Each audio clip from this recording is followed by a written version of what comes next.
tutte alias, oggi sono qua con un nuovo make up tutorial con dietro il moldavo che mi fa ridere. Gli altri ragazzi stanno dietro come delle statuine, non rompono gli zebedei e lui invece deve rompere.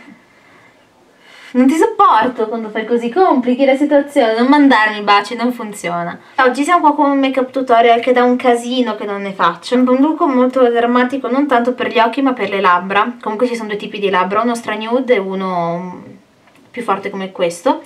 Ho usato tutti i prodotti della palette Mulak, la Different, che mi ha regalato quest'uomo qua, che è stupenda.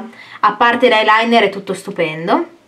L'eyeliner fa un po' di buchetti, si sgretola un pochino, non è che mi piaccia molto. E ho usato anche un rossetto Mulak che è il Wonka, invece l'altro nude è un nude di MAC, non c'entra niente. E scusate i capelli un po' fatti così, ma fa troppo caldo, io sto morendo, non me li sono nemmeno asciugati, li ho lasciati così e basta. Asciugati col phon, intendo. Sì, Sara, bene, le figure di merda nei video di presentazione, nei tutorial.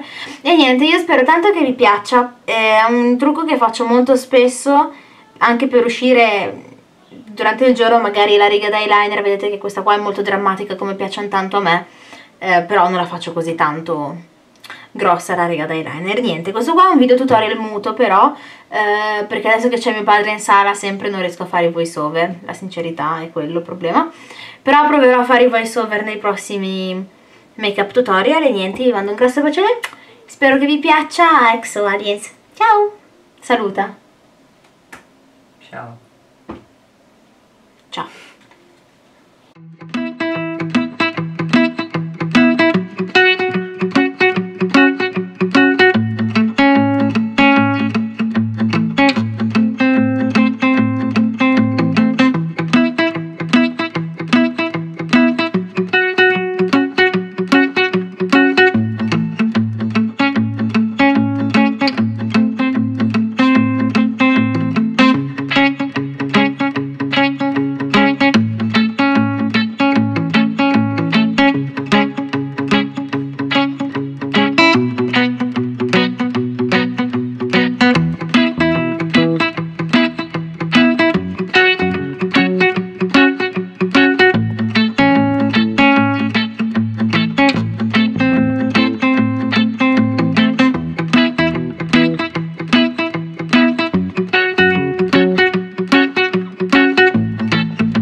piace, però la cosa che mi piace di più in assoluto tra tutti è questo qua, che li ho ancora impacchettati, però a me mi piacciono un casino questi qua.